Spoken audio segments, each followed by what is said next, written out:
ஒரு காட்டுப்பகுதியில் எலி கூட்டம் ஒன்று வாழ்ந்து வந்தது. அந்த எலிகள் பச்சை பசேலென்று இருந்த அந்த இடத்தில் கிடைத்த புல் வகைகளை எல்லாம் உண்டு சந்தோஷமாக வாழ்ந்து வந்தன. அந்த எலிகளுக்கு அந்த இடத்தில் சுலபமாக சாப்பிட உணவு தினமும் கிடைத்து கொண்டு இருந்தது. இப்படி இருக்கும்போது கோடைக்காலம் வந்தது. கோடைக்கால வெப்பத்தினால் அங்கே பச்சை பசேலென இருந்த புற்கள் எல்லாம் கருகி போயின. இதனால் எலிகளுக்கு உணவு கிடைப்பது மிகவும் கஷ்டமானது. எலிகள் மிகவும் அவதிப்பட்டு கொண்டிருந்தன.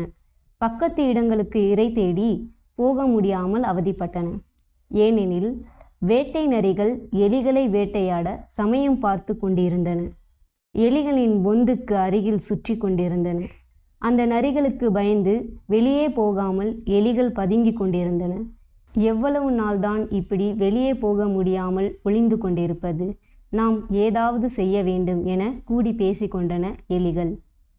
அப்போது தலைவர் சொன்னார், கடவுள் நம்மை பலவீனமாக படைத்து விட்டார். எல்லா விலங்குகளுக்கும் ஏதாவது பிரச்சனை வந்தால் தங்களை காத்து கொள்ளும் அளவிற்கு பலம் உடையதாக இருக்கின்றன. ஆனால் நாம் என்ன பிரச்சனை வந்தாலும் நம்மை காப்பாற்றி கொள்ள முடியாமல் பலவீனமாக இருக்கிறோம். கடவுள் ஏன் நம்மை இப்படி படைத்து விட்டார் என்று குறை கூறி கொண்டிருந்தது. மற்ற எலிகள் சோகமாக இருந்தன. என்னால் இதற்கு மேல் பொறுமையாக இருக்க முடியாது. கொடூர பசியினால் இந்த வேட்டை நரிகளை பார்த்து பயந்து ஒளிந்து வாழ்வதை விட சாவதே மேல் என ஒரு இளம் எலி தனது நண்பர்களிடம் புலம்பியது. அதற்கு, நண்பா, நாம் என்ன செய்வது?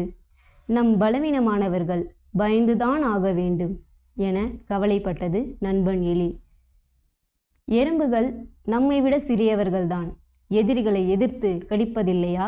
பக்கத்து இடத்திற்கு நாளை இரை தேட போக வேண்டும் என்றது இளம் எலி. மற்ற எலிகள் தலையசைத்தன. அதற்கு முன் இன்று இரவு நாம் இரகசியமாக சந்திக்க வேண்டும் என அந்த 5 இளம் எலிகளும் தங்களுக்குள் திட்டம் போட்டன.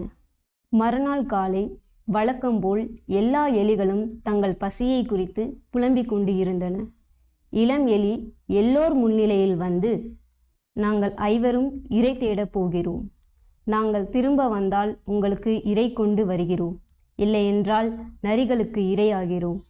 பயந்து வாழ முடியாது இனி என சில பொருள்களை எடுத்துக்கொண்டு வெளியே வந்தன. 4 நரிகள் தூரத்திலிருந்து பார்த்து கொண்டு இருந்தன.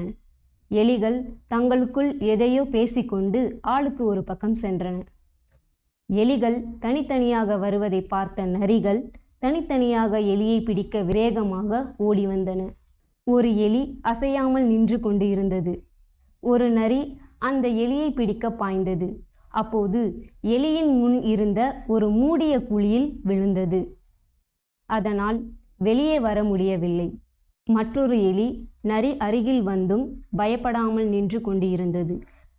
நரி அருகில் வந்தும் சட்டென நகர்ந்து எலியின் பின்னால் முன்வேலி இருந்தது. நரி அதில் சிக்கி துடிதுடித்தது.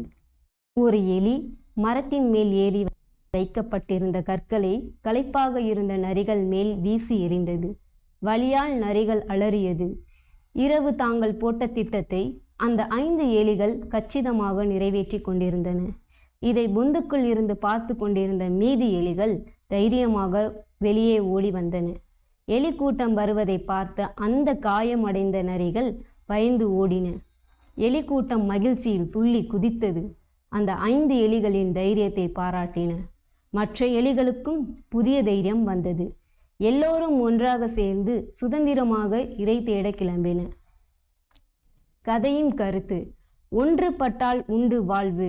நமக்கு ஆபத்து வரும் சமயத்தில் பயந்து கொண்டு இருக்காமல் துணிவோடு என்ன செய்தால் இந்த ஆபத்திலிருந்து தப்பிக்கலாம் என்று திட்டமிட்டு செயல்பட்டால் வெற்றி நிச்சயம்.